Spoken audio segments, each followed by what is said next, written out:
welcome to Spirit Switchboard. I'm your host, Carrie Lynn Shellhorn, and you are listening to us live on the United Public Radio Network and the UFO Paranormal Radio Network, 105.3 in the Gulf Coast and 107.7 FM in beautiful New Orleans. I hope everybody's had a great week.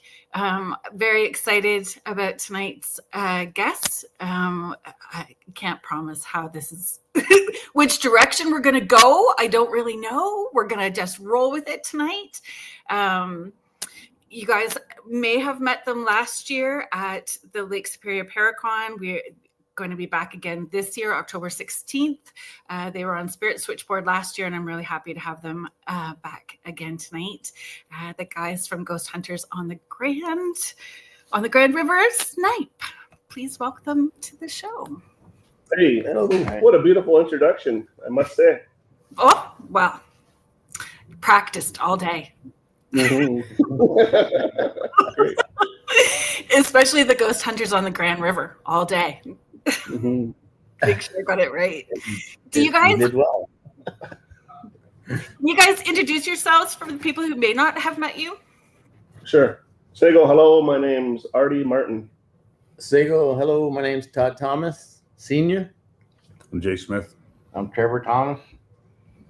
You guys are SNIPE, Ghost Hunters on the Grand River. It's season 4. Does season 4 start in October this year? October 25th? 22nd? 22nd. 22nd, yeah. 22nd. And we moved to the 9 o'clock spot. So They tell us that's prime time, so prime time. we must be doing something wrong. We must be doing something right. That's exciting. That's very exciting. How has it changed from year 1, season 1 to now? Honestly, we don't see the camera anymore. I think from season 1, first episode, it was absolutely horrible. we never done this kind of thing with the camera following us the whole time, and right.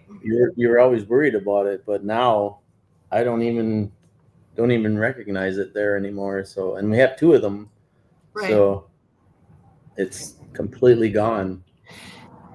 But has investigating changed? Have you seen has there been your approach to techniques or theories or how you want to approach investigations? How has that grown over the seasons? Well, we're always during off season. I'm always on the hunt for new equipment, trying new techniques. I travel a lot through the summer or off time, and I do a lot of places in the States that are on my bucket list, haunted places that are renowned for paranormal investigators, like Trans-Allegheny Lunatic Asylum, stuff like that. I went to Pennhurst last year. Right. And I've been hooking up with some other ghost groups that welcome me in and show me their techniques. So I try to take that information and then improve on it or mold it for us. And it's been a really good improvement. We've started doing a lot more techniques with our adding scientific, plus, Yeah. just even like more vocal techniques, just trying to be more respectable and stuff like that, welcoming to spirit, stuff like that. So intention matters though, right?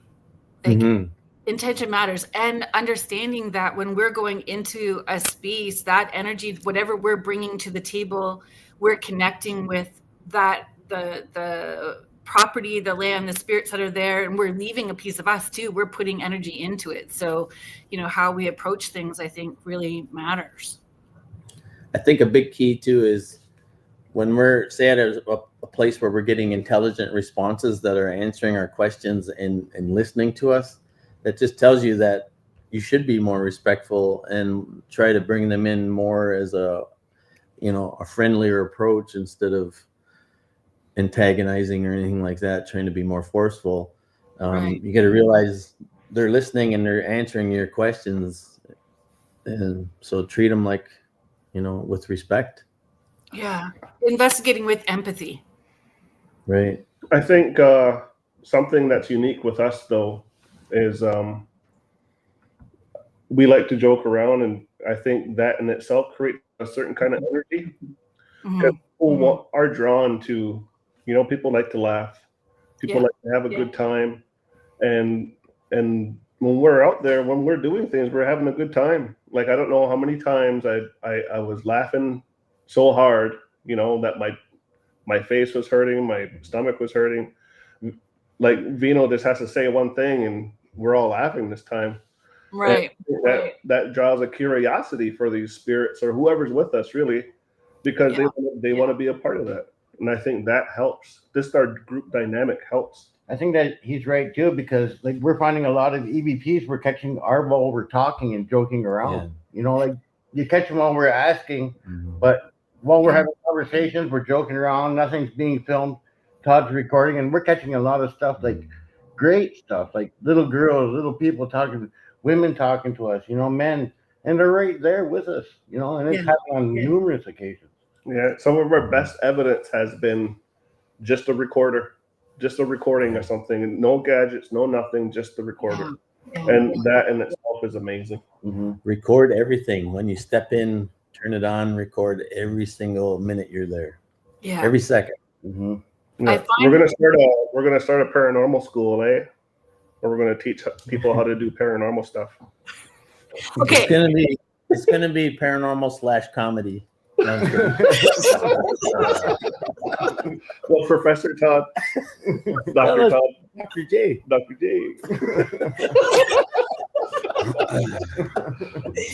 And Uncle Vino. Yeah. But there is something to that, like teaching people, like, and especially about equipment and understanding the equipment and how it works and why it works, right? And how it can be influenced. That part is huge too, because people don't necessarily understand all of that or take the time to invest into understanding and learning that sort of thing. But for sure, taking time to learn is important. Yeah. It's comedy.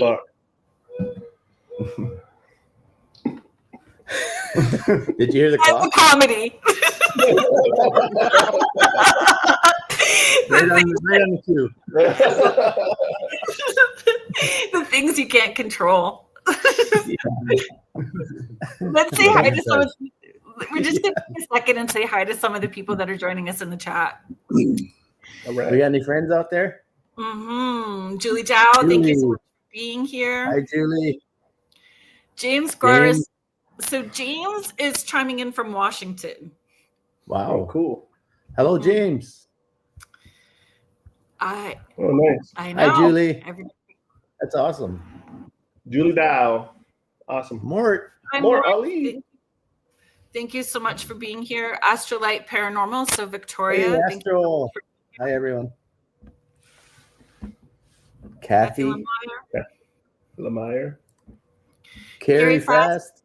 Hello. Okay, folks, look. Yeah. Gail. Hello. Hi, Mel. Yeah. Hello to Gail and Mel. So Gail and Mel Willis are our hosts in Thunder Bay. They are Lucky Paranormal and hosting the Lake Superior Paracon. So this is year 2. We're all excited. October 16th through the 18th. Can I say something about Gail and Mel? Yes, please do. Can I say something real quick?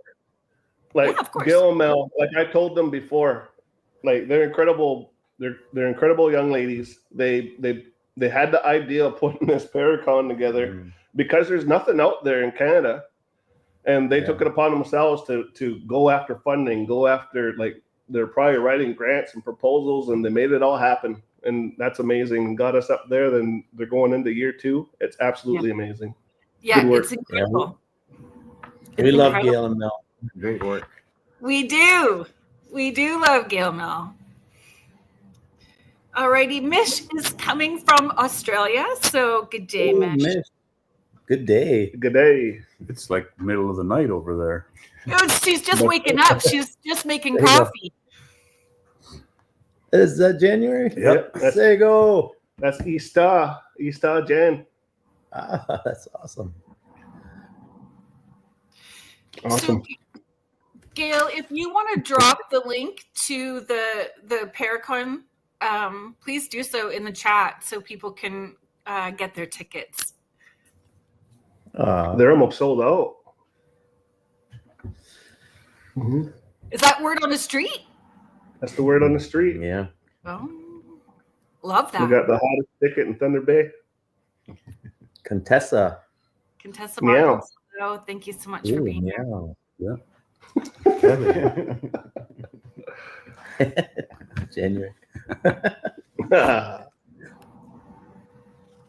We're kind of excited tonight, Carrie Lynn, because we're going to a house tonight, and it's amazing. We're preparing for it. It's a 200-year-old cabin on Six Nations. They're trying to get it to eventually be a historic site. It's supposedly the oldest building on the reserve. Yeah. Mm-hmm. Really? And it's wild. We have to say that's where we got our start. We've been in this house, I think it was like 5 or 6 years ago. And you want me to tell how we got started? Yeah, please do. Okay. So CBC, you know how around Halloween, everybody wants to do a story on a paranormal investigator? Yeah.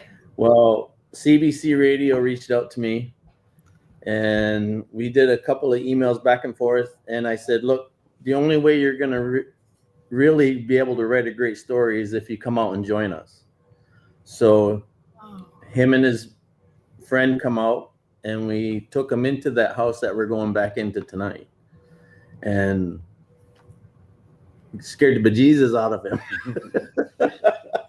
We had it was a really active night, and he was changed. He was a believer. He was a believer after that. So he ended up writing a story, and it went across Canada, and that's when our producer heard about us, heard the story, and I love that. just ignore the cat. It's not. Oh, I love the cat's there. That's a ghost cat. What cat are you talking about? When Laura So that's Lee how and we got our start. I love that. When Laura Lee and I do the show on Thursday nights, her cat's always right up on her lap, and sometimes the dog comes in too. So it just they're part of the family. I love that. Dog lovers too. Dog lovers. Can't forget the dog. Do you find so? His name is Evie. Sorry. His name is Evie, because then when we take him outside, we say, "Come on, EVP." That's such a groaner dad joke.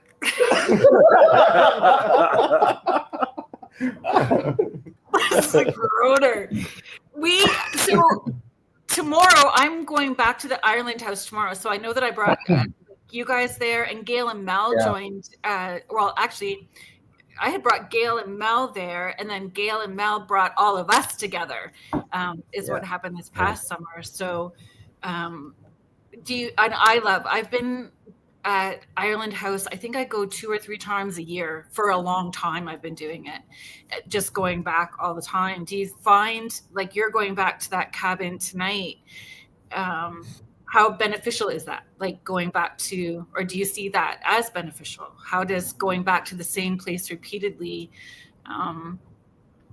change? Well, I think with this one, it's really huge for us because we haven't been there in 5 years, and the amount of experience, knowledge, techniques, and equipment that we've gained since then, I'm like really excited to get back in there and,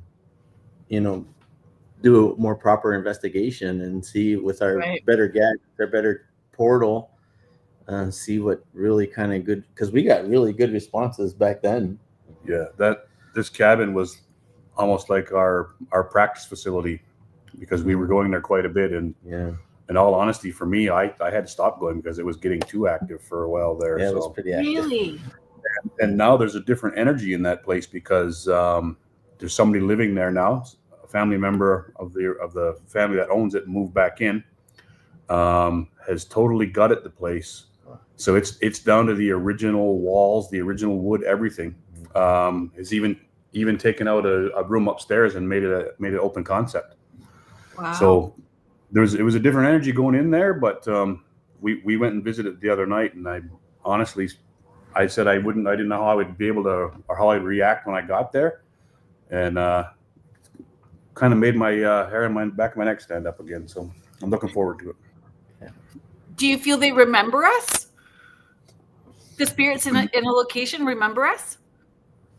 I think for sure they do, because every time we go somewhere, like Pauline Johnson, we go there so many times, right? And every time we go there, we get more and more stuff, right? They remember us. For sure they remember you. Do you think they pick and choose who they connect with, or who's able to see them or feel them, or do you think they pick and choose? I think they do. I think once, I'm not sure if I'm not really keen on the energy, but I think they feel your energy and they remember your energy more than anything. And I think if you have I try to, before we go in or before I do a portal or EVP session, you try to clear your mind and you open yourself up and you say, I'm not here to harm you. I respect you. We say that out loud, but I say that constantly inside too, and just kind of put that energy forward. And I don't know if that makes a difference, but I think they remember that, and I love every place. Everybody asks me, how come you can do this? I've been ghost hunting for over 20 years. And everybody asks me, why do you keep doing it? And every place I go in, it feels like it's brand new. Even if I've been there before, it just feels new. The same feeling inside you. You can't get that anywhere else, where your senses are heightened and it's dark and you're hearing things and you want to see something and you want to catch some good evidence. It's still new every time. Yeah. And I think that energy too that you put in, it's like smudging, people smudge because they're scared of something in their house. So if you're smudging and you're scared, you're putting that fear back into your house. But if you clear your mind and you feel love and you smudge love, that's what you're putting into your house. Mm-hmm. It's the same with ghost hunting, I think. I'm going to start smudging money. But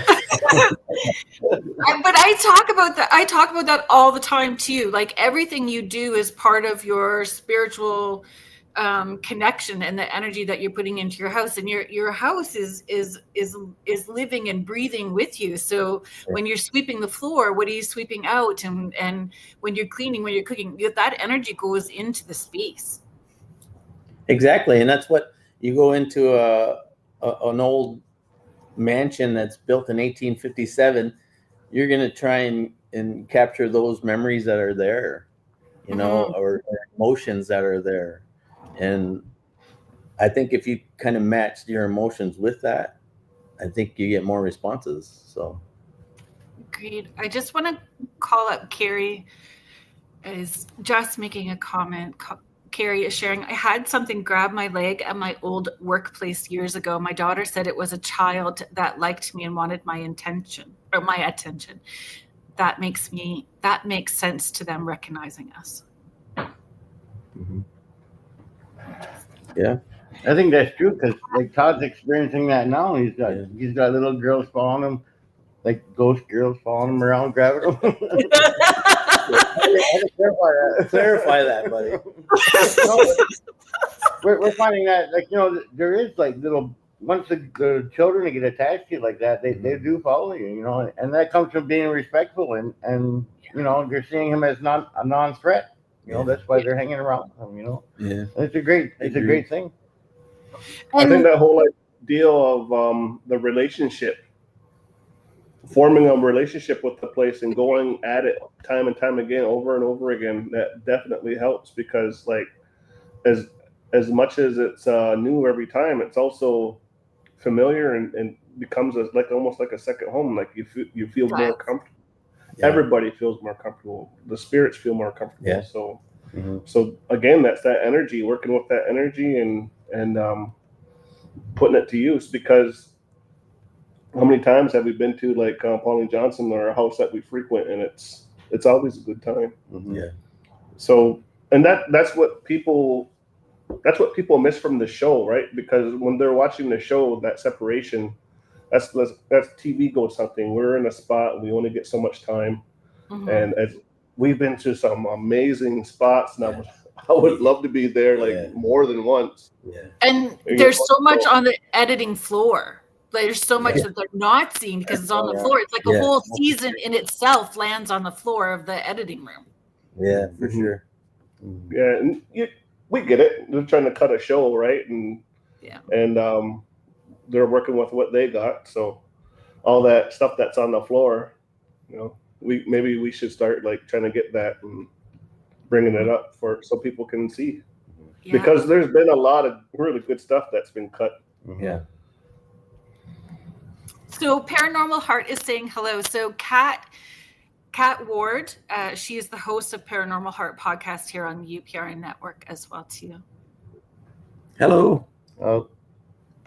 It's always fun. Paranormal Heart. Mish is saying my home is over 100 years old. I'm okay here, get scared outside more, but others who visit here and my kids think it's haunted. Oh, you're lucky. Everywhere is. Where is it? You know, like there's been people everywhere. I always assume there's somebody died in every house, or there's somebody that's died on that property where the house is built. I just assume. I think you're right with the property because, like, we into so many buildings and it's landlocked. It's the ghosts we find have nothing to do with the building. Yeah, it's just the land and how many people beforehand, you know, have been there and died or lived or whatever, right? Yeah. You know what I think about sometimes? Might be off topic, but I'll be in like downtown Toronto, hundreds of people walking on the streets, and how many times have you seen something or someone and they're looking right at you when you're just looking around? You make eye contact with somebody. Like I think sometimes, like, how many people would recognize that as what if that person was a spirit? Yeah. Like, because we wouldn't really know. There's too many people. They could be they're just walking amongst us in those environments, right? But then when you come to a rural area like Six Nations or something, then it's different. Then it's then they gotta hide or something. I feel like. Well, I don't always feel like being around people. I'm sure they don't too. Like sometimes people are too people-y. They just want to roll over and have their cigarette and be left alone. They don't want to be bothered too.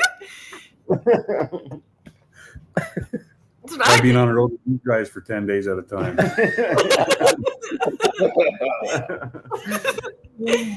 Contessa, that's a great question. I think about this too. So Contessa's asking, do you think it's like the movie The Others, that spirits think we are the ghost to them? It's funny. In my portal sessions, I've been asking that because you just don't ask questions. You want to kind of target your questioning to initiate a response or feelings. And we ask, can you see us? Like, can you see us sitting here at this table? And sometimes we get answers where they say yes or something like that. But I think we've been asking too is, you know, how do you feel? And then hopefully they respond that way too. But that's a really good question. I think one time when we were at Pauline Johnson with the Century Depth, that there was a woman doing that. Remember, and we had asked, and she had implied that we were the ghost that she was seeing. And that only ever happened once, and that was at Pauline Johnson, right? So. There's been videos that I've seen where similar to this, you know, guys are sitting around talking. It's a podcast, and the one guy, I can't remember his name, said he was investigating, and he asked the ghost what year it was, and the ghost said it was like 2046 or something. Oh yeah. So that was a prime example. They were ghosts in 2046. They were ghost hunters and had contacted. So yes, they thought we were the ghosts, or the real-time ghost hunters were the ghosts. It's really crazy to think about because all that conversation is a multi-dimensional construct. Like, time is relative, and Here we go. Yeah, that's really getting Right down a rabbit hole. that's really getting the air there. Yeah. That's a four. I'd like to ask you what do we look like to them? You know, Mhm. what do we look like to them? Because we don't always see them. We can see through them sometimes. Sometimes they're just a shadow. Like, do we look like a shadow to them? Are we misty to them? Like, I wondered that too. Like, what do we look like for them? Yeah. Those are all good questions. That's Brandon. what we're trying to find. Brandon Hello, Pettigrew, Brandon. I'm one of big your fan of editors. the show, seen every episode. Maybe that's because I'm one of your it's the editors. Uh, A lot is cut out to fit the 22-minute mark. It's really tough to choose what to cut out. I understand that. That was how it was when I had Extraordinary Connections. Same thing, 22 minutes. So you do an hour and a half long session and it's down to like 22 minutes, and you just get to see the big cry parts in there. Mr. Pretty, thank you for all your hard work. You do very good work. Yeah, we thank You make you. us look good. So That's a hard that's job. a right hard there. job. Question from Probably January. You Has the probably deep- got to cut out a lot of F-bombs too. Oh, God. Yes. We have to talk about the Ireland house, and that was the very first time I've ever heard George Ireland tell somebody to get out, and I think it was because the swearing was up a little bit more than normal at the Ireland house that night. You can't blame that on me. I wasn't there. Let's go. No, but you need to come. It's a fabulous place, Jay. I hope you really do get to check it out. I love the Ireland house. That's my new favorite. Me too. Wow. You guys So many voices all over the place. Everywhere we went, we heard voices. Yeah, it's in that land, right? There's just so much there. Question from January: has the deeper relationship you've developed with spirit strengthened your personal intuition? That was one of my questions I was going to ask too. Mediumship. So, just to clarify, so she's asking if like our intuitiveness is developing. Yeah. The more that you're doing this, has your senses sharpened with more clarity and confidence, maybe even? Can I say first before Todd goes? I would say just yes, like just physically, because like Todd's picking up things that, like, if you've been watching the show, there's these freaking impossible to hear things that Todd finds. Yeah. And it's increasingly getting better, right? Yeah. Like you find more and more of them. So just that one right there, that's a physical thing. But as far as intuition, go ahead. Intuition wise, I kind of stop myself when I'm on investigating. I kind of stop myself from saying I feel, because I've always said that I'm a gadget guy. I have to do things by my recorders, cameras, stuff like that, EMF detectors. So when I say I feel, I kind of it's out of my comfort zone.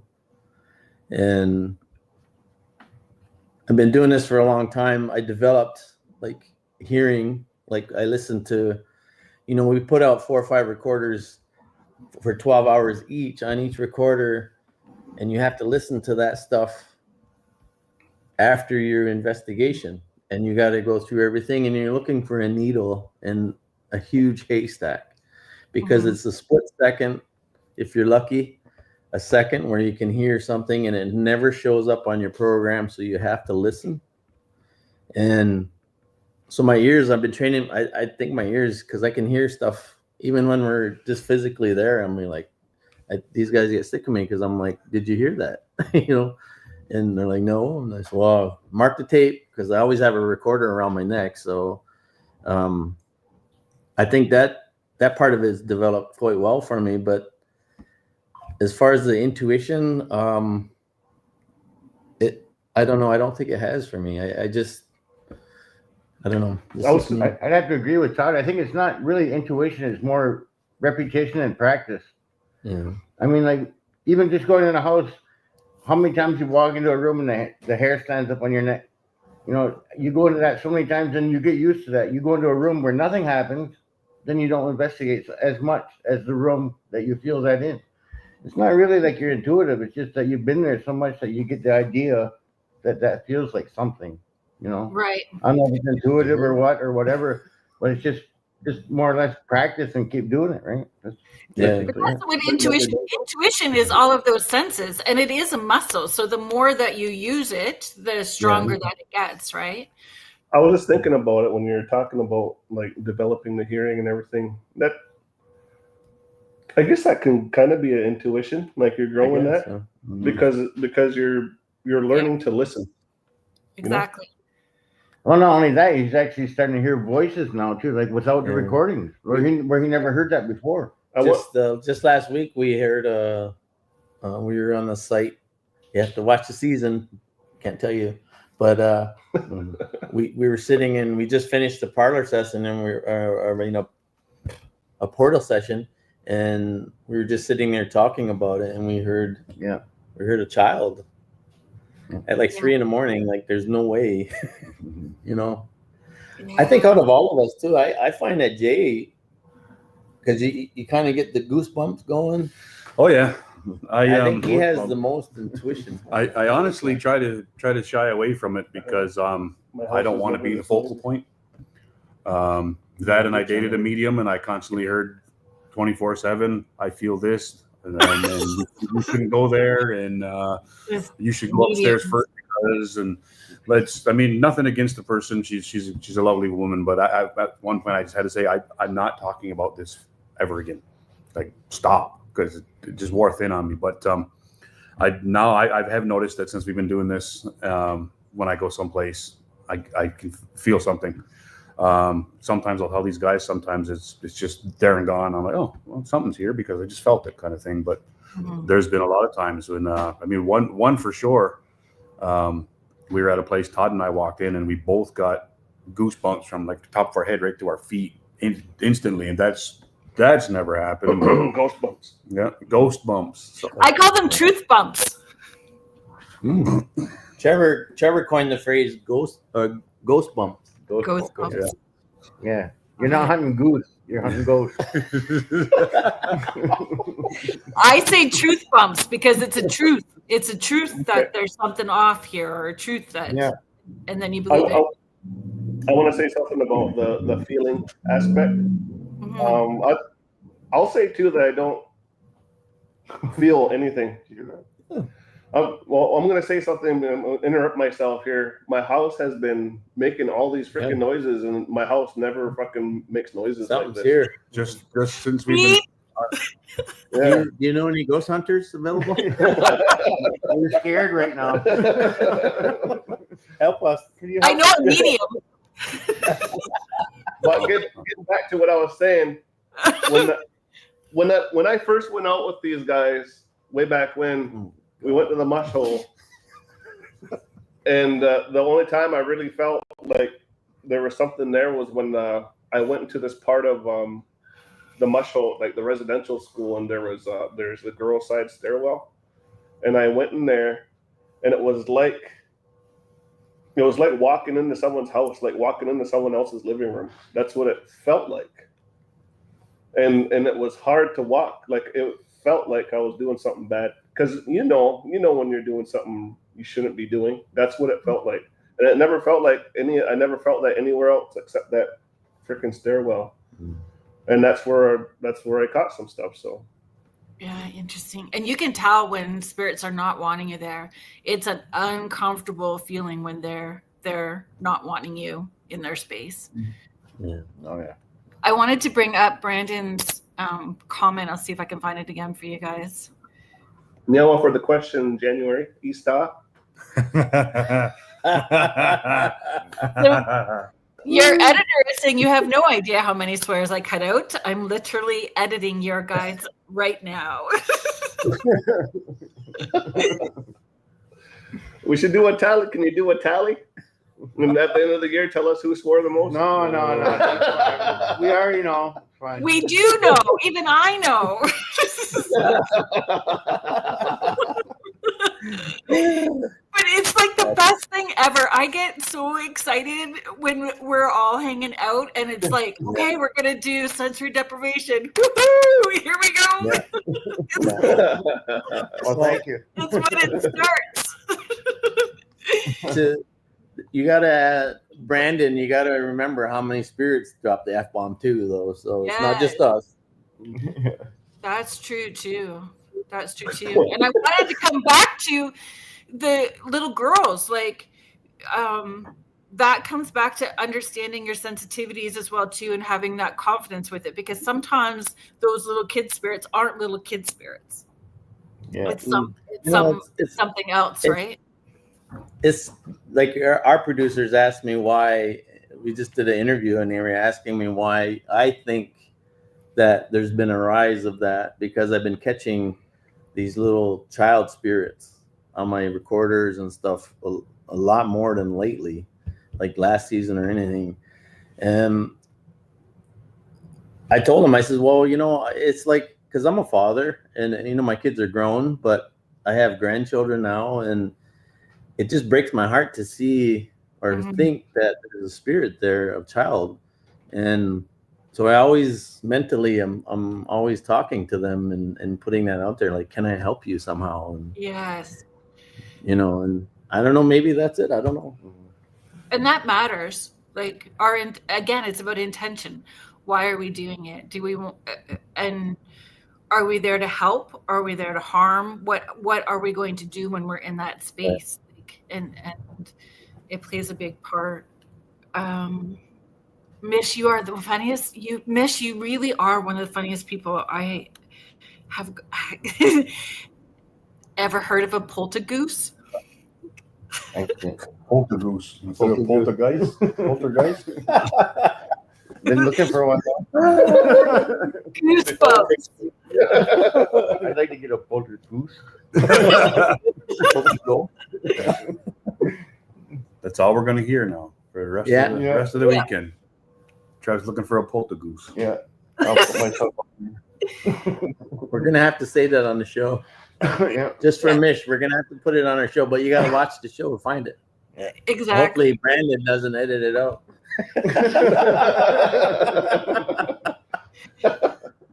Yeah, Kat is, well, besides Kat complimenting you guys and saying you're all handsome, which now we have to deal with the egos. Who's handsomer? Handsomerist. Handsomerist. You're giving these guys big heads. That's all they talk about. How handsome they are. So Kat is sharing she gets tingles. She calls it her spidey senses when she's working. Kat does a lot of, Kat is outside of, well, she's in Petawawa, I believe. So she does investigations in that area. She just went to the Sasquatch. Holler us up. What the heck? In Ottawa, right, Kat? There was some kind of convention, Sasquatch convention in Ottawa last weekend. Sasquatch. What? We don't hear about this thing. I missed it. When you're really busy in your lane, you miss lots of stuff, right? Yeah, that's true. We did get to go. You brought up Sasquatch, so I got to mention it. Trevor and I got to do a bucket list. We met Sasquatch University at the Paracon last year. Yeah. And we did the we'll exchange numbers and we'll do a collaboration thing. And then we didn't hear from them. And then we actually invited them the night you and Gail and Mel joined us at Hamilton Native American Center. Right. I invited those guys then and they were trying to make it, but they couldn't make it. Oh, that's too bad. So I didn't hear nothing. And then July, he texts me and says, hey, we're going squatching. Do you want to go? So me and Trevor, we actually went up to forest. What was the name of the forest? I can't remember. But get this, there's a ghost town in the forest. Yeah. So we did a collaboration of ghosting, squatching. That was phenomenal. It was wild. Just quickly, the cabin, there was 2 deaths there from 2 young girls in 1890 that were recorded, and they died of diphtheria. So I didn't take my full portal because it was horrible trekking conditions. We walked like 25 miles uphill both ways. Right? Yeah. And Covered in mosquitoes. mosquitoes were Sounds like a humongous. little guy.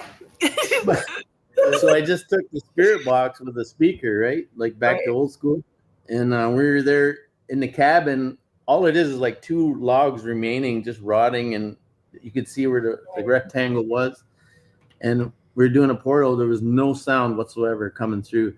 And then all of a sudden, the man's voice come through. And when I got home and slowed it down, he said, "Let them breathe." Oh. So then I Googled diphtheria, and it's an attack on your respiratory system. So the man probably watched his girls die. Oh.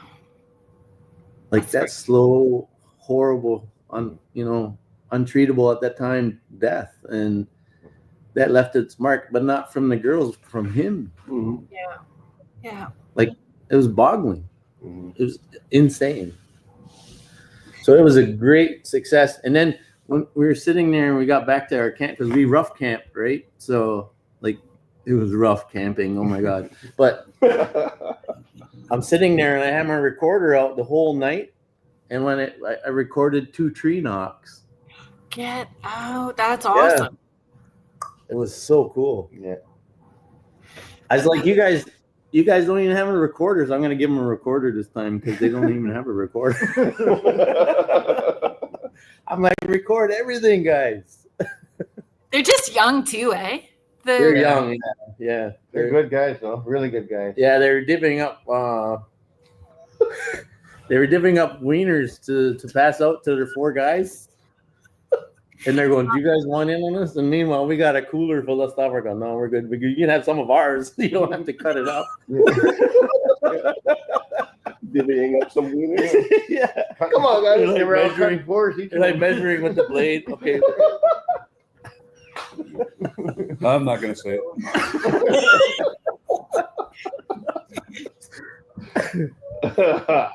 Okay, canvassing next August. So you guys have August 2026. So you know that something's happening with the Sasquatch again. We're there. August We're 2026. there. She's got to ask her to reach out to us. Email us info@snipehq.ca. info@snipehq.ca. I'll put it in the chat. Do I have a chat?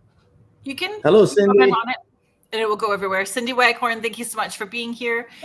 Cindy does energetic healing modalities, surrender and shine. You guys can check her out. Missed the beginning. Energetic Oh, healing. sorry, Kat. I'll bring it back up. 6 Nations. Do you guys want to talk about? She's asking where you're from. How long has you guys been investigating together as a team? Well, I formed SNIPE in 2011, 2011. And we've known each other. Well, I've known Trevor my whole life. We're twin brothers. So Jay probably about 40 years. Yeah. And Artie, what's your last name again? No. Artie, we met a little while ago. And how long you been with us now? 2012. Yeah, so we got a lot of blood spilt together. Yeah, that's awesome. And then you know how each other works. I talk about that a lot too, right? Yeah. Like it's do you guys ever tap out? Do you know when to say, okay, we're done in a location? Do you know when to Like threateningly?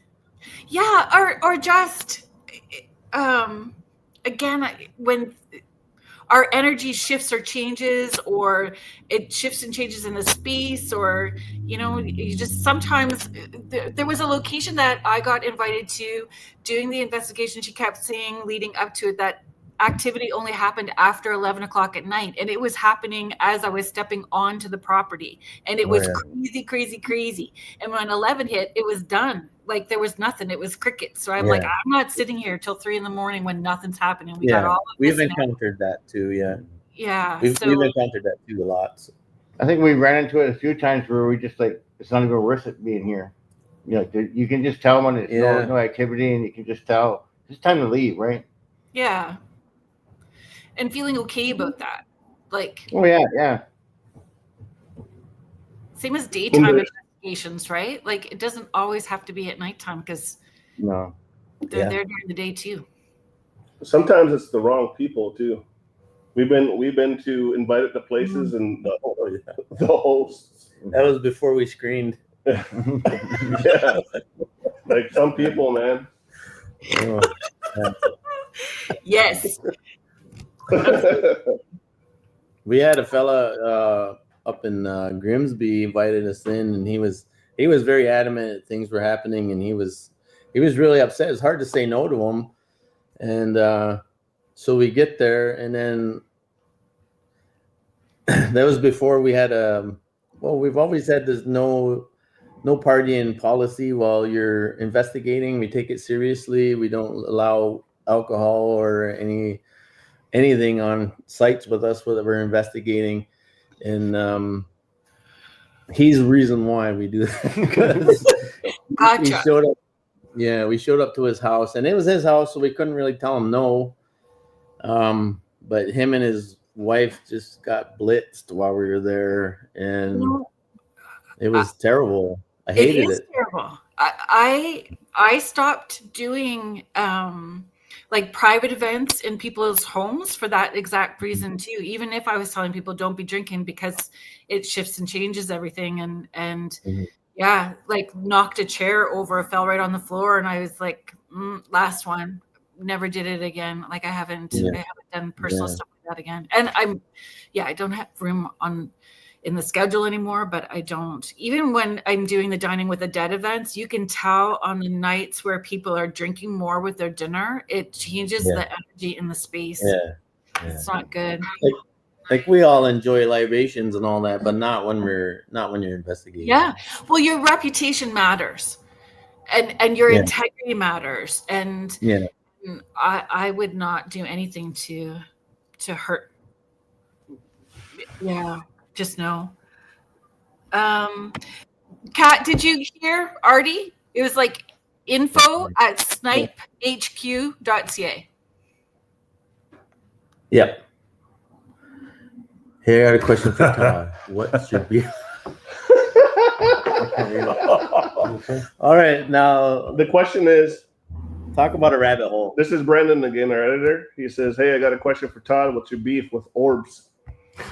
Poor Trevor probably watches 10 hours of footage scanning for orbs only for you. My brother right there is helping me out.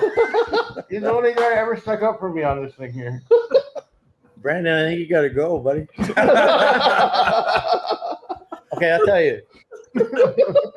When I first started, orbs were like, wow, there's an orb. Oh, there's a color. And it's exciting. It is. But you do this so long and you want to see more. You just want like take a spin or something, or like don't just kind of, I don't know. It's I have nothing against orbs. I believe their energy. I believe they were, at one point they were probably a spirit, but it's energy, and I understand that you can't really destroy energy. So I do believe that orbs are real, and I don't. You have to admit, I don't slam them, but it's just you see so many of them. You type in orbs on YouTube, and there's millions of them, and I'm like, yeah, it's really hard to. You have to admit, though, we're getting different ones, though. Kinds. Like I come clean, and if there's something I like, I'll tell you, and I congratulate you. Like it's not just your average thing where it could be dust. Like a lot of them are different, where there's like half apparitions. What's this poor Trevor shit? Hey, Brandon, buddy. Come on, Brandon, come on, man. Cut Todd right out. Cut him right out. Edit him out. I got orb today. Pretty good.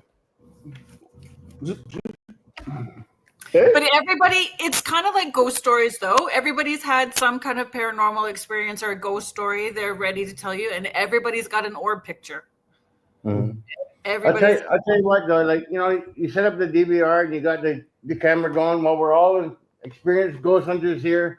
But I'll tell you what, like I watch the evidence a lot of times, but then you get these guys here around that TV over ghosts like, oh, look at that, look at that, look at that, look at that.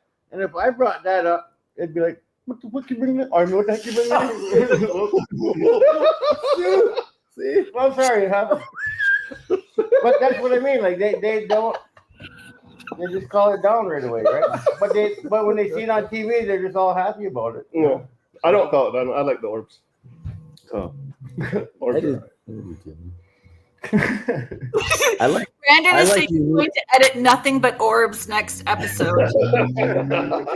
I like unique orbs, something that we can't explain, and unique and different colors, or I think that's where we're pick at. something now. up, throw it across the room, stuff like that. And when there's something leading up to it, when there's a series of events or things that are happening where there's like a bunch of things at one time and that, then there's something, you know, you can pop it in that unexplainable something. I think too, if you get like a bunch, like if there's a report of the lady on the stairs, for example, and you get 10 orbs up and down the stairs, then that's got to be some kind of evidence that there's something happening. Or people see the lady in white, and then you're catching a whole bunch of white orbs.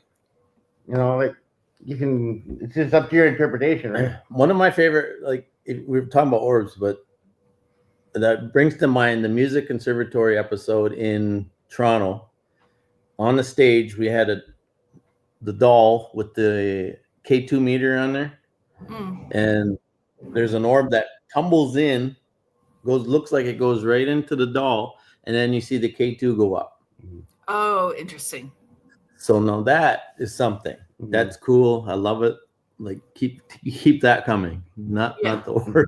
There is one of my favorite orbs was at a place on the res here. Their security camera caught this orb, and it looked like it had it was huge, and it looked like it had some tentacles or something hanging off it. And but it was good though. I really like that one because it was a bigger orb, but also just before the orb comes into play, there's a bug there. So you can clearly see that there's a bug. You can see the difference between the two. Yeah. Yeah, that's interesting too. That was different though. That was a huge orb, and it was on the screen for 15 minutes. Yeah. Like that wasn't an orb. Only one. I only have one orb picture, and that's what it's like. It's very distinct. There's no like shadow or movement behind it. It's not a stream, and it's right above my daughter's shoulder. Right after her lights were like with no batteries in them, like the fairy lights that you put the batteries in. The lights had no batteries, and the lights were flicking off and on and stopped, and then the orb was there. So that's the only orb picture I've got, and it's got a cool story attached to it too. Yeah. Look, one more. Let's keep on this orbs. Okay. There's at Pauline Johnson.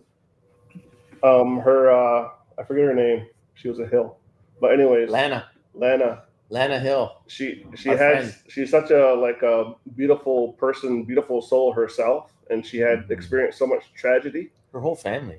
Yeah, they're just great. And then every time we put the camera on her, she would be surrounded by orbs. Yeah. It was amazing. Yeah. So that was really interesting too. That was wild. I got one more for you. See, everybody likes them. Everybody's dissing them now. Look at everybody's got an orb story. You know, you guys like them. You've even had them too. Hey, Jay's story. Jay. It was season 2. We were in a grad club. Yeah. And we saw an orb, not on camera. We saw it with our own eyes. Yeah. Oh yeah. There's 4 of us saw it. Yeah. See, no, that's cool. Yeah, very cool. All right. Michelle Wilfong. So Michelle is saying hi from Oregon. Thank you so much. Wow. Oregon. Hello, Michelle. Michelle has TikTok. It is My Haunted Apartment. So she posts all of the videos and things when she's doing investigations in her haunted apartment. It's cool. Please. I don't have the TikTok. The TikTok. Yeah. Michelle Wilfong. Michelle The Wilfong. haunted apartment. I'll have to check that out. Yeah. Oh, You got there we go. Sorry, Sherry. It took me a second I saw you coming in. So Sherry Madigan, thank you so much for being here. Sherry, I believe you're on the East Coast, right? East Coast Canada? She's saying hello. Sherry Madigan. Oh, if she's on the East Coast, that's where my friend Sean is from. That's where my friend Sean's from. Your friend told me the other night. So my daughter was born in Fredericton, New Brunswick. That's where my daughter was born. So she's so funny. She tells people that she's from the East Coast, right? She's like, Mom, people love East Coast people more than they love people from Ontario. she's like from the East Coast. Awesome. Yeah. She's funny. She's so funny. They're from the East. See what I did there? Have you ever felt something coming home from an investigation? Did spirits follow you home? I've never felt that. No, me either. With for all these years I've been doing this. When I first went out with these guys, they're like, make sure at the end of the night you tell the ghosts, don't follow us home, because it's you don't want a ghost following you home. And then and there they are. Over the years, like we've met some people, they wanted ghosts to follow them home, and I don't think I've ever. But then again, I do have a piece of medicine that I keep on me so that stuff doesn't happen to me. Right. So, but everyone has their own thing, right? So. I think that the ghosts are in that house for a reason, because they're haunting it because they want to be there. They're not going to follow you home to leave that place. You know what I mean? Like, they're there for a reason in that place. Like, that's their home, or they have some kind of attachment to it. So they're not going to follow you home, just, leave that spot that they come back after they die for, So I don't know. I think they'll just stay where they are. I mean, I do my stuff, like stay away and stuff like that. And if it's real bad, I sage and stuff like that. But for the most part, it just doesn't follow me, I don't think that I've had spirits follow me home, but we do investigations a lot at pioneer cemeteries, like those cemeteries that are forgotten about, especially the ones that are forgotten about. We investigate quite a bit too. And we had something hop in the vehicle with us. So Jody, who also gets a lot of the kids hanging on to her hand, when we go places, she had just got a brand new vehicle last summer. She just got it. It was like not even a week. She didn't even have it a week. And we went out investigating. One of the cemeteries that we get a lot of stuff. There's all kinds of weird stuff and lights, not orbs, but lights, these red lights in the field in behind. So when we were leaving and when your seatbelt, like somebody's got their seatbelt not done up. So we're driving and a little person showed up on the computer screen saying that somebody didn't have their seatbelt on, showing a person sitting in the middle of that back seat. Nobody was there.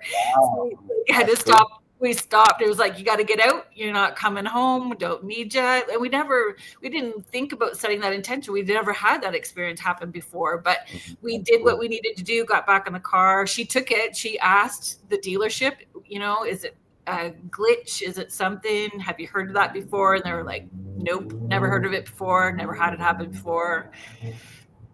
So sometimes that was the one and only. That's awesome. Really quickly, not opening the door anymore, but I am going to acknowledge Kat's comment.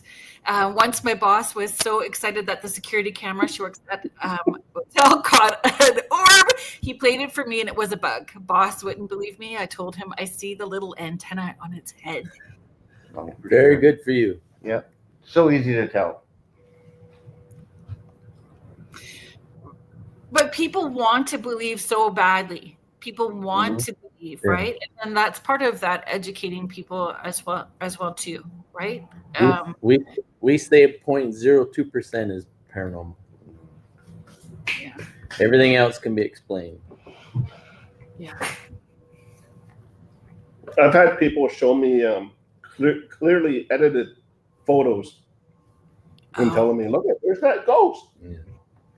there's so much out there you can do. Like, that's why we only trust what we capture. We used to, when we first started out, we'd ask people, send in your pictures, we'll put them on our site. And you can't do that anymore because it's like, no, I don't know. And it's a lot of time to have to weed through all of the emails when they come in, and then you're worrying about hurting people's feelings as well too. Astrolite Paranormal. So Victoria is sharing, I have brought home a few from investigations, mostly from a prison. Not a good time. I remember that story. Oh, I love prisons. We love investigating prisons. Oh, well, the energy's intense, right? Yeah. You know what I found? So did you walk through Kingston Pen? Have you done Kingston Pen? We're trying. So we're building the bridge. You're building the bridge. My personal experience when I walk through the pen, it would be great to investigate. Later. I would love to see somebody film an investigation at the warden's house across the street. Because that's where I had the most stuff happen. Yep. Like when I was suggest there, to our producers to try it for there. It was a lot. Like they've got all the shanks that they confiscated, like right there. So it's like it's just one big trigger object.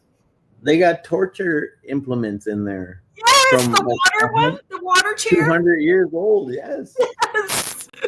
There's got to be something there. Yeah, they were really good to me. When I went through, it was like near the time they were closing, and I was just picking up so much, and they said, you know, because I was there working for a few days, they said, do you want to do your thing? And I went, yes, please. And they just followed around behind me and let me do my whole thing for that whole place. It was really great. Yeah, I love the Warden's Museum there. Yeah, me too. Architecturally, it's so beautiful. The Kingston. Yeah. It's beautiful. Kingston's a great city. It is. If anyone's watching from Kingston, we love Kingston. Kingston's a great town. My mom they welcome us, and they just show us, like, we've done, I don't know how many investigations there now, but they're so good there to us. Yeah. That's where my mom was born. Her family is from there. So she's always got ideas of where to check out. You toured there a few weeks ago. That's pretty cool, Victoria. Carrie Lynn, I do have a video I want to play. So just let me know when. All right, let's do two things. So,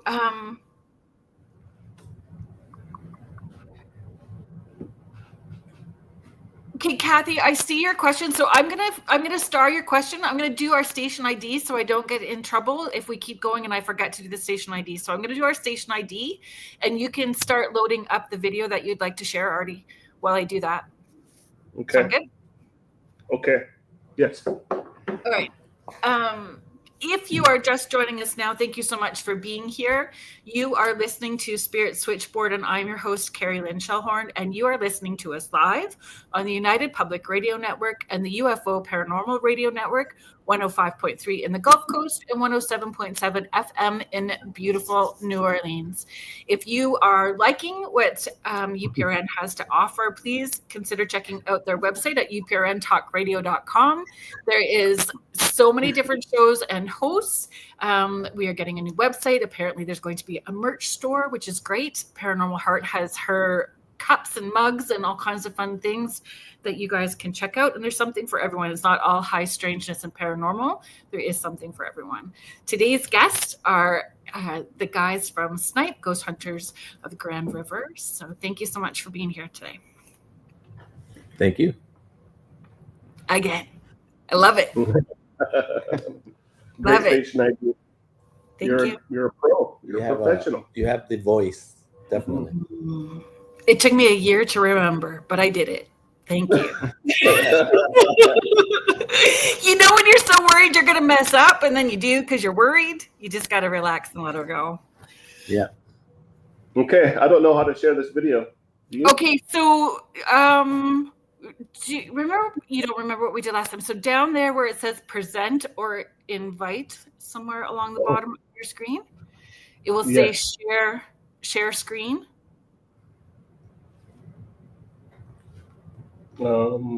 Share screen.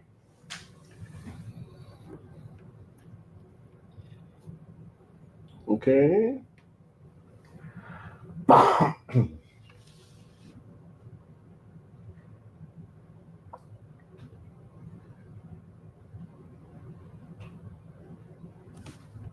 Oh, they may want me to quit and reopen Google Chrome. Oh dear. I will not do that, but we'll see if it works.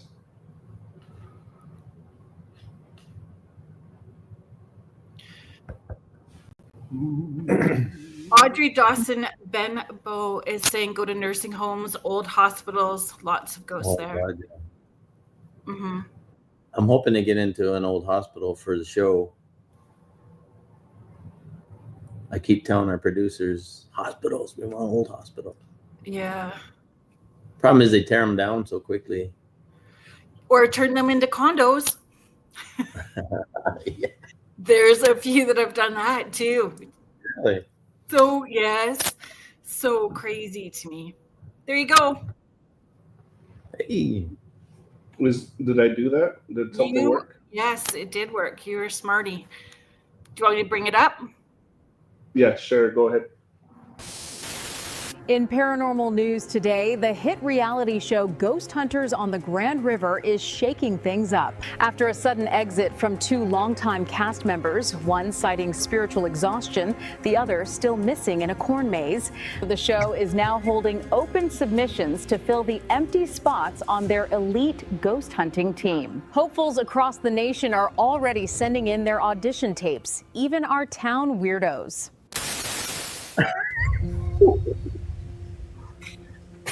Hi, I'm Thomas, and I'm auditioning to be the next cast member of SNIPE. And I'm his brother, Tommy. He's got the brains, I've got the looks. Used to, anyway. Now I just got the mustache. Microwave is causing a steady spike. Might be a Class C apparition. Nah, that's from this burrito I nuked earlier. I really want to join SNIPE because I love ghost hunting. Also, my lady said, if I swing that lightsaber in the house one more time, I'll be haunting the garage permanently.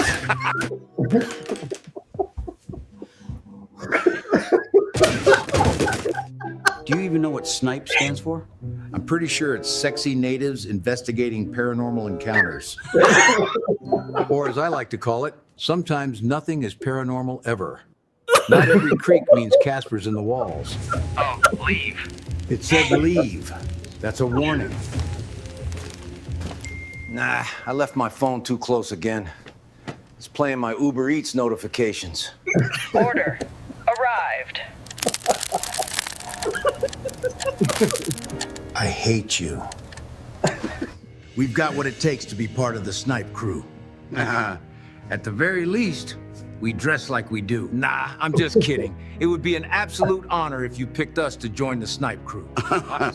We're the best at what we do. They're the worst at what they do. Baby, please. Those two wouldn't notice a full-body apparition if it tap danced across their EMF reader. Tommy thinks ghost hunting means haunting the fridge. I'm sitting next to him in full regalia and he's unwrapping lunch. And Thomas, he's scanning that antique like it's harboring the ghost of punctuality. SNIPE, sweethearts, if you let Thomas and Tommy in, we're staging a full-blown ghost protest. Velvet banners and everything.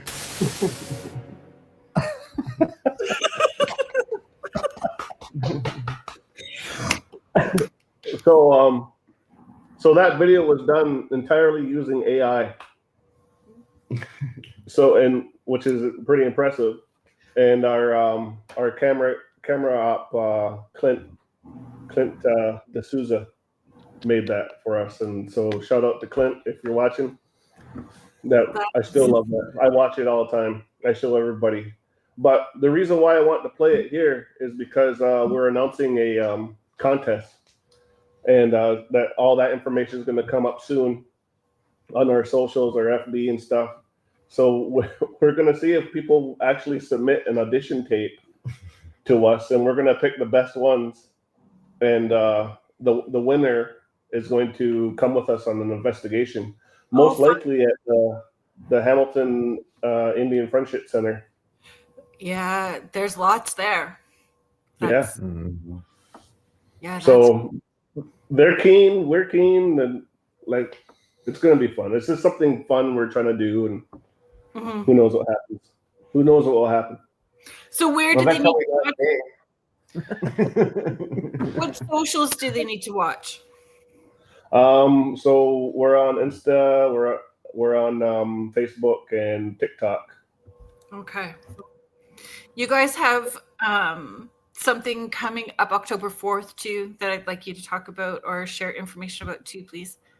Sure. We got invited to the Simcoe Street Theater in Collingwood. The town of Collingwood is having us, and shout out to them guys. Yeah. We have a friend up there, Jill Hill, or Morrison. Morris. Sorry, Jill. Morrison. Morrison. Something like that. Something like that. Oh my God. Jill. Yeah. Jill, just go Jill. I know her as Jill Hill. Anyways, we're going to do a presentation, and we're going to it's in that Simcoe Street Theater, and we're just going to talk about our journey, and we're going to show these people things they've never seen before. And when we get on to doing these presentations, sometimes like we'll get into it and we'll share what we got. You know, we were told by our elders and teachers, we want you to share that stuff and show everybody. So that's what we're going to do. It's good. Yeah. Yeah. October 4th, and it's a free event, right? It is a free event, yes. Hold on. Where are you? I'm just trying to bring up details.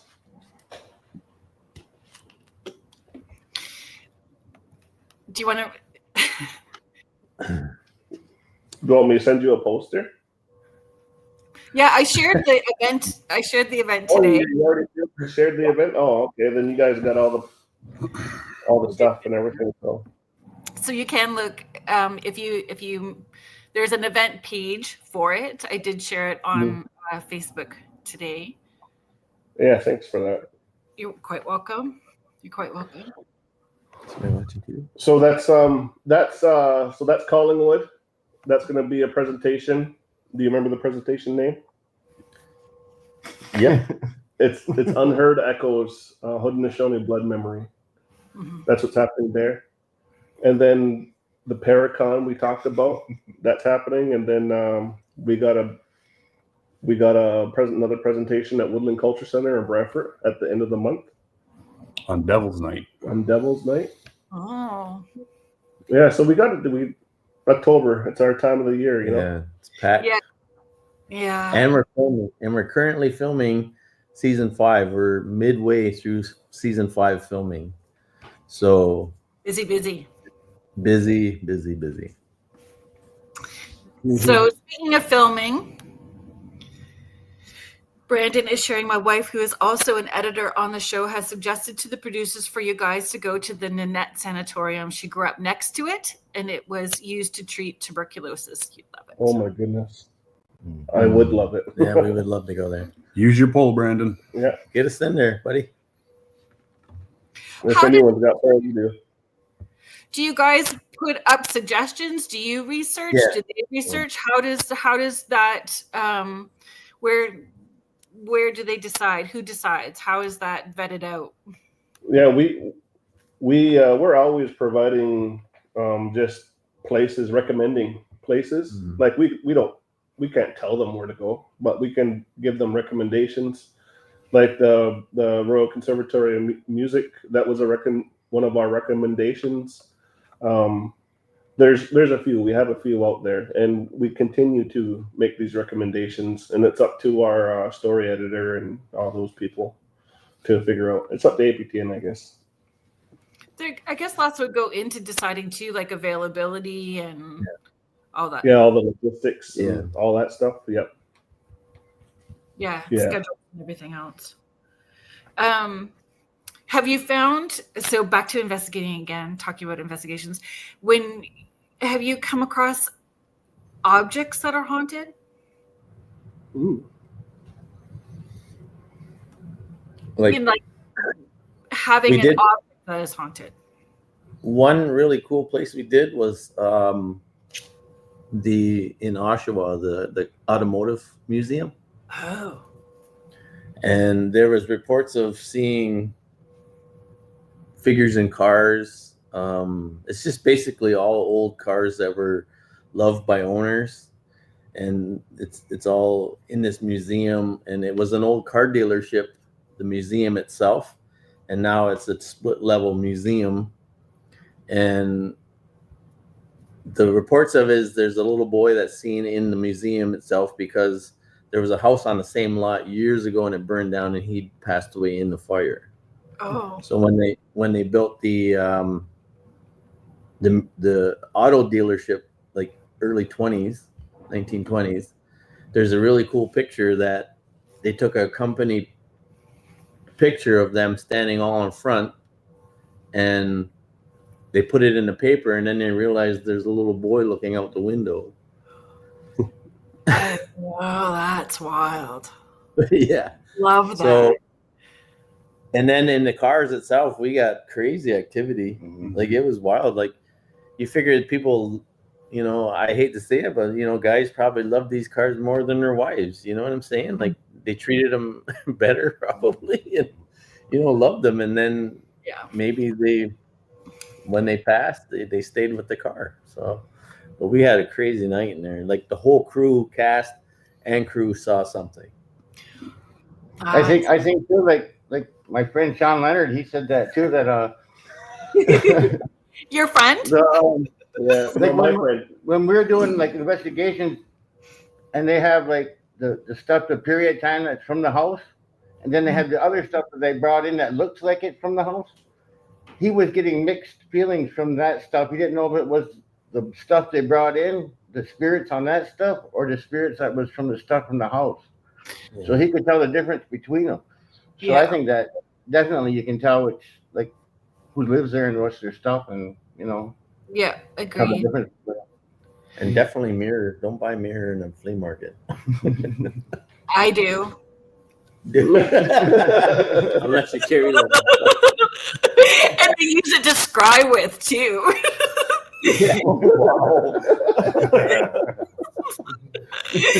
Yeah. Hey, you got to do that. You got to teach us how to do that next time we get to hang out. Yeah, I will. I'm teaching that this weekend in Sarnia. Actually, I'm teaching scrying this weekend in Sarnia. Wow. Thanks for the invite. Kathy had a question. Is there something the average person can do at home to try to determine if there is a spirit in their house before calling you in, or someone like you? Save some time all around.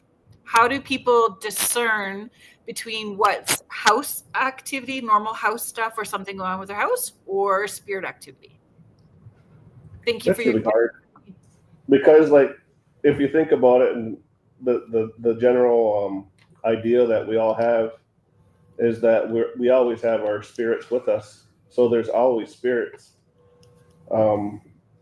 If the thing is, if they start getting malicious or something like that, in our culture we have this thing that people say, like, oh, you've been witched, and there's like a ceremony and stuff, like we call it bad medicine too. If they get some of your hair and they can make something with some grave dirt and throw it on your property, and you know, that kind of stuff happens. And then like, depending on what the witch wanted to do, you know, make you sick, make you lose all your money, make you just cause chaos in your family environment, make you fight with your partner, all that stuff. They can just make bad shit happen to you. So trying to discern that's you got to go to like someone that deals with that. Like, are there steps that somebody can take to discern if there is that potential? Like, I would say, you know, there's so many things out there. Buy a nanny cam. You know, there's so many cheap things. Just put it up. see what happens, see if you catch anything. A lot of times they do notifications on your phone, and it'll tell you, you don't have to watch the whole thing, but if there's movement or something, it'll say, oh, there's some movement upstairs, and just be observant to your house and take it to the next step, put a camera up, maybe a recorder, just throw a recorder up for the night and call out, ask questions. Yeah. And all the left brain stuff too, right? Like if it's the light bulb, have the electricity checked, and is there a train close by, or different floor slanted. See if there's a simple explanation for everything. So just one thing you got to be sure though is you're gonna find what you find you may not be ready for. Like you may think your house is not haunted, but you put your recorder on and find out your house is very haunted. Yeah. So you have to be ready for that too, right? No kidding. So we had.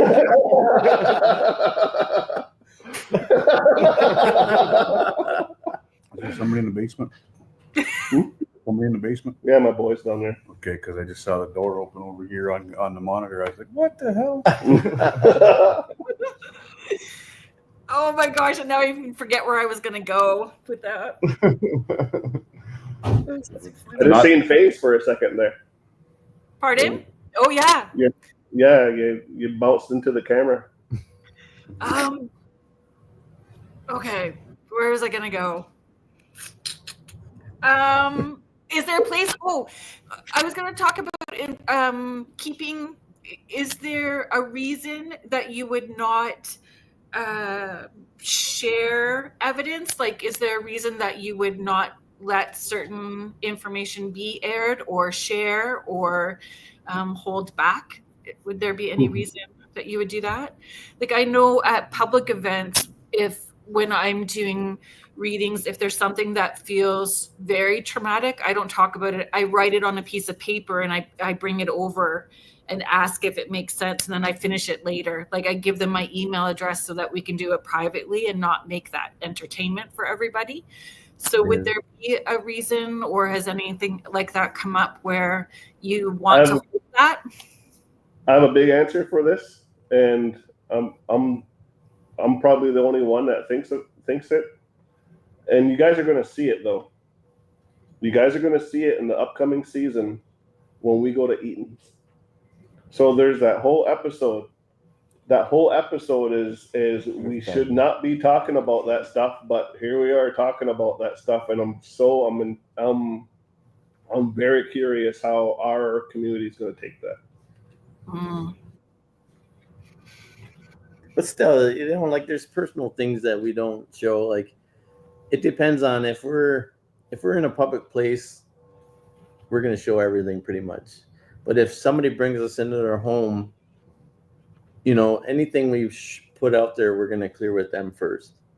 Right. It's something that it's just, common respect. It's not for some people, though. Some people, that line isn't always there. And we're in this place of I don't know, investigations that are put out with that slant for the clicks and likes and gaining notoriety, where there is a very blurry line of a moral compass and ethics being used, right? It comes to the point too where we've caught something and we tried to debunk. We can't debunk. It's just like, okay. Well, maybe it's this. No, it's, and you just get to that point where you can almost let your excitement go that you caught something crazy, and then all of a sudden you debunk it. You figure out what happened, and we're like, damn, this looks so good. Like, we should just put it out there, but you got to say no. This is what integrity, and it takes so long to build that and so quick to destroy it. And you'll never get it back once you lose that.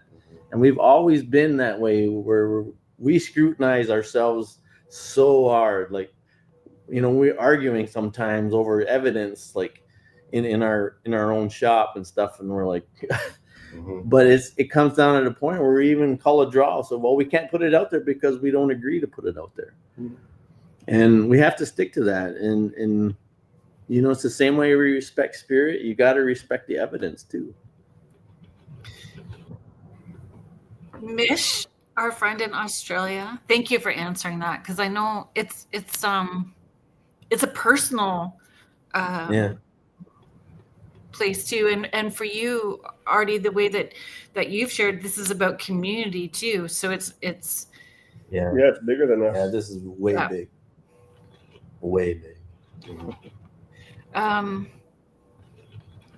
Sideways, and we're back to being goosed again, or talking about goose. Oh. Mish is asking, have you ever been hit on by a spirit? And so I read that 3 times before I put it up, and it was hit on, not hit by. What if she heard? That's 2 different things, right? Wait, what's the rumors out there? What's the rumors?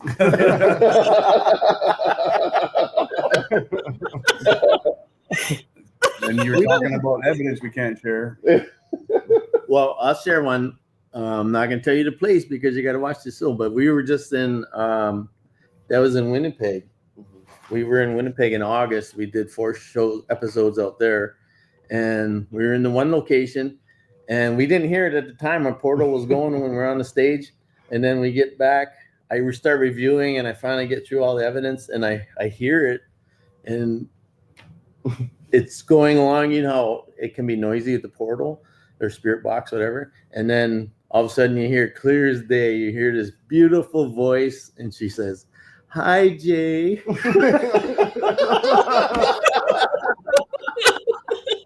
And he didn't hear it. So I was like, getting old, Jay. I'm slipping. No, I replayed that. Oh, yeah. But it was beautiful. It was so perfect. And it was 1,000%. That's Hi, great. Jay. And so I guess that's a hit. Yeah. Yeah. Can't wait to go back to Winnipeg.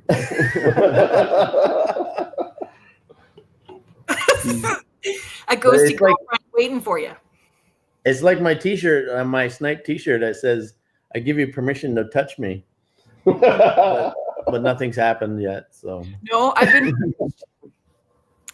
been scratched too, which was a totally different thing. But I got pinched at David Oman's house, which is right down from where the Manson murders took place. Oh, so I got pinched. So this cabin we're going back to tonight, I had my shirt pulled pretty far. It was like, yeah. So like I say, when I say that I stopped going there because it got so active, it was things are getting physical around there. Right. So, and we're going back tonight. Watch the news. This place too, there's mention of werewolves, which is super interesting to me. Yeah. That's Werewolf or Dogman? Are they 2 separate things or the same thing? I don't know. But there's sightings. Like I've never heard of that before. In 20 plus years of ghost hunting, I've never come across this. I'd prefer a wolf as opposed to a dog. Like I would think if it's something so ancient, it would be a wolf. Lichen. Not a dog. A dog is a mutt. Where's my mutt? So our network manager and host of the Outer Realm, Michelle DeRoche, she talks about sightings of Dogman in like the Guelph area, outside of Guelph, and where you guys are as well too. So she said, and there's been more frequently as well.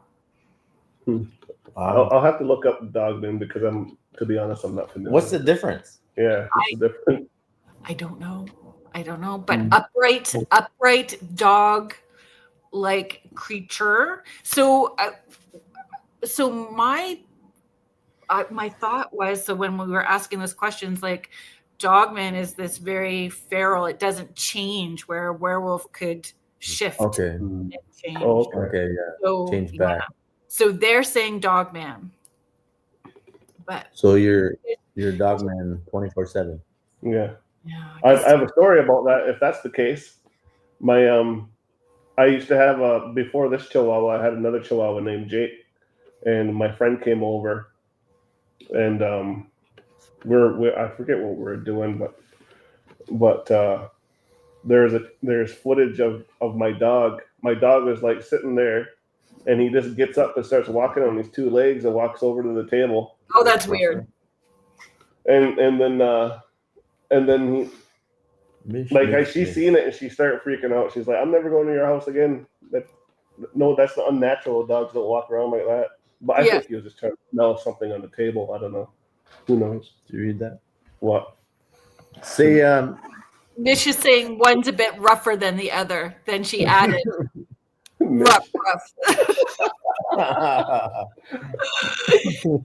if you do a quick YouTube search or a search for, it was a guy, I don't know if he was in Michigan, not that long ago. Anyway, he was a truck driver, and he had a dog man attack him, and his story is really creepy. Like his story is crazy. There's dogman investigations too in Wisconsin. It's all over YouTube. Wow.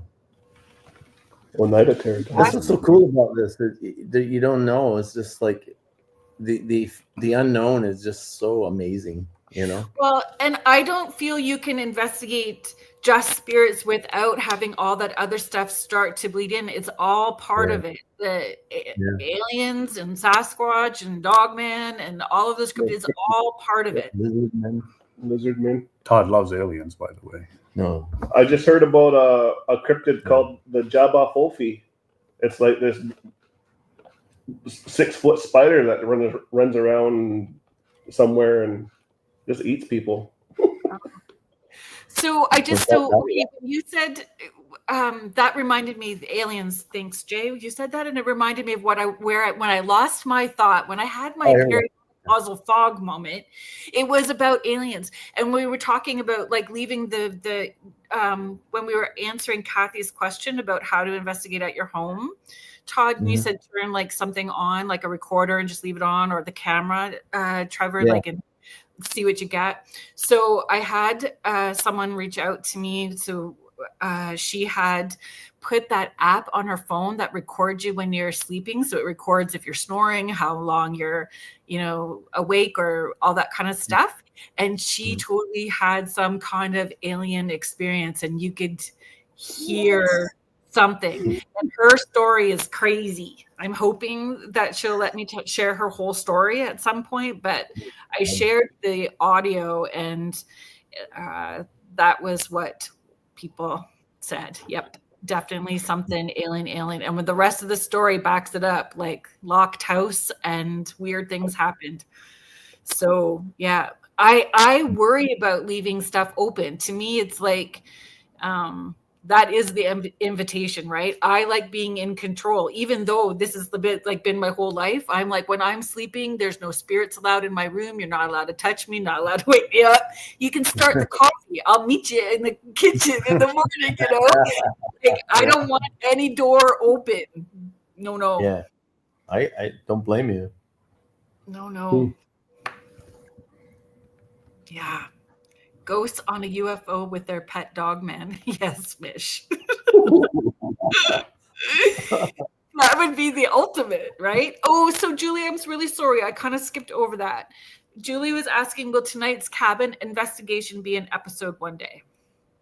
We were talking about it. We were discussing that this very day about our producer is actually, he's in town because we're filming our war room scenes, and that's at my house. So he's from Peterborough, so he's staying for 3 nights while we do these the war room scenes, right? So he's coming tonight. So we were telling him the story about it, and he's gonna come check it out. So fingers crossed, it could be. It's the history in the place is amazing. It's a little small. There's no hydro, which is really cool for us, not for them though. But I would love it to be. I mean, we're featuring. It's right on a reserve. It's kind of like our history too. So, I would love it to be on there. Mm-hmm. So hopefully, place that you would not want to investigate. Is there a Pardon place me? is there a place that you wouldn't want to investigate? Like for the show? Or In anytime. general, there's some people that just they I don't know, like I'll I investigate. pioneer cemeteries, and that's not other people's drive. Like they don't want to have anything to do with that Yeah. kind of stuff. So, there's some people don't like the vibe of the prisons, and so they don't go there. So, is there a place that you wouldn't want to? I think for me it'd be residential schools, like the one in Brantford there. And we stopped going in Winnipeg too. I couldn't even go in. I just didn't want to. Like it's just not something that I really I like. There's too much hurt in it, like for the kids. Yeah. So that's one place I won't. I don't want to find evidence there. They can have it. That's their thing. I think I'm wide open. I think I'm a investigation floozy, man. I'll go anywhere. So Anomalous.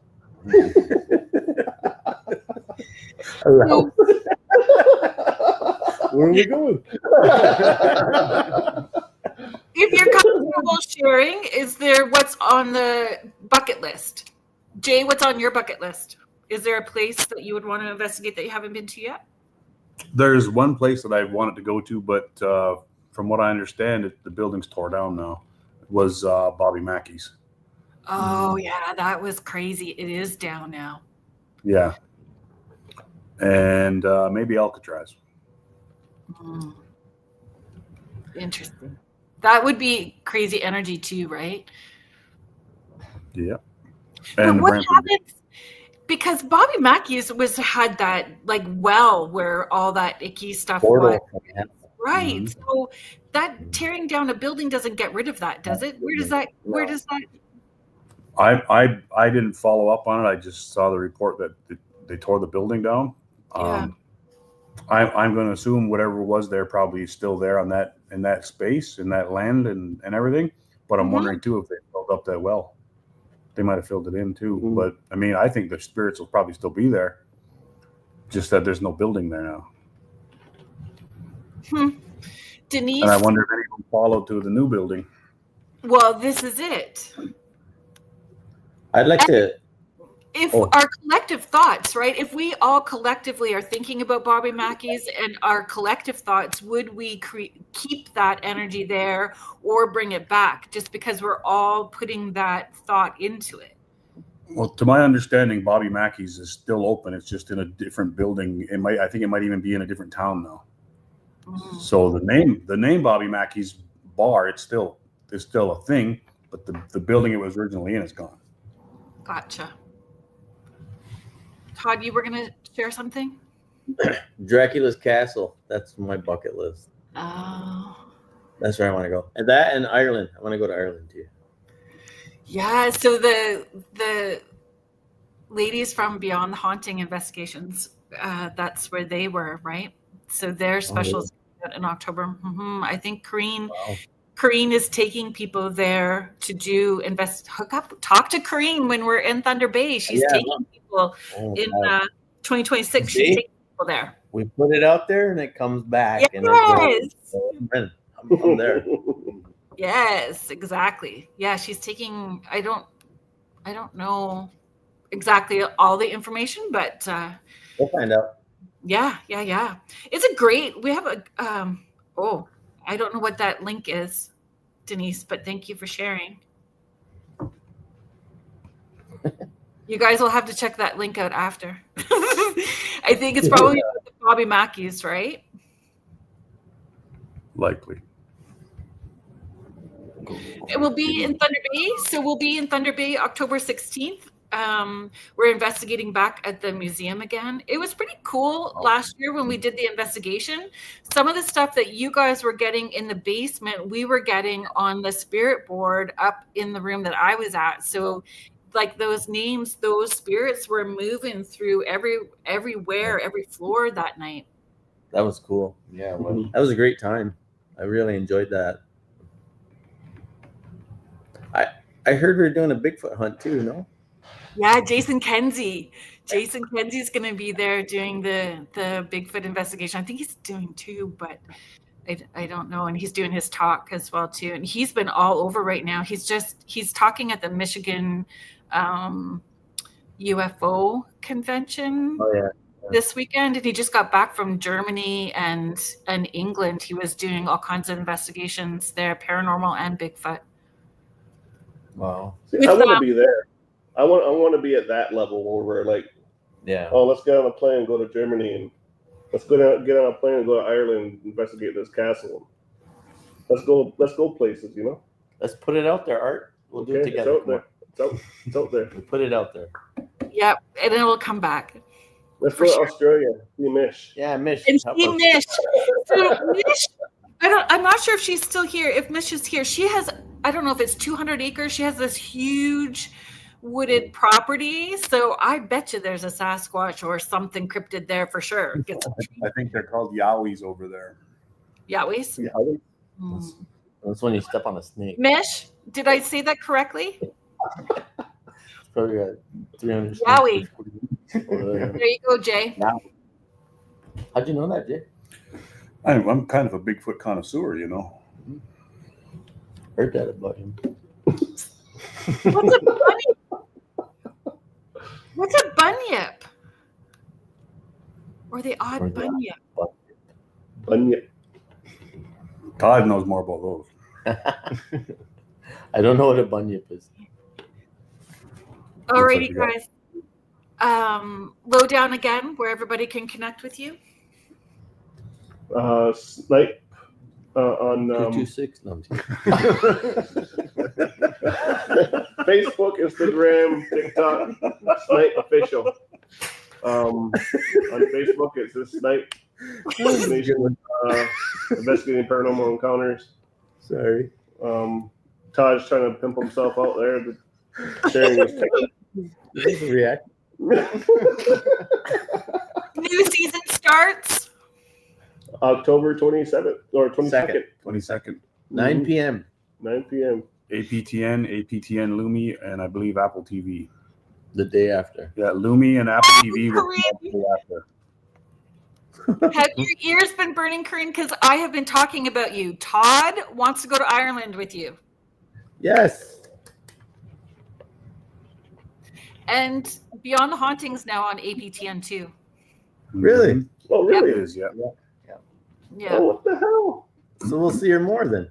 You will. We'll probably be doing And a cross. me as well too. So we'll all be in Thunder Bay soon, and you guys can chat about it.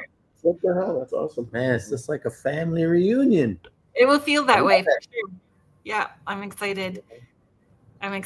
Well, thank you. Thank you, everybody in the chat. Thank you guys for being here. Thank you for sharing time, space, and energy. And I appreciate you guys very much. So I can't wait. We love you, Carolyn. Thank you Ditto. for having us. It's family. So I look forward to hearing what happens tonight. And thank you, everybody in the chat. Thank you so much for being here. Thank you, Joe Mataldo, the owner of our network, Michelle DeRoche, our network manager, UPRN, United Public Radio Network, and the UFO Paranormal Radio Network, 105.3 in the Gulf Coast and 107.7 FM in beautiful New Orleans. Thank you so much, everybody. And next week, Gail and Mal Willis of Lucky Paranormal and our hosts of the Lake Superior Paracon are going to be my guests next week. So we'll hear more about our lineup and all the good stuff that they have planned for us. So did you say New Orleans?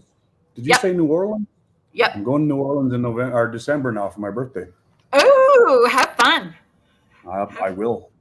Have fun. It's spooky. Don't come home I've with been. any. Yeah, don't. Just lots of beads. Come home with lots of beads. You have fun. Good night, everybody, and we'll see you next week. Thank you for your support.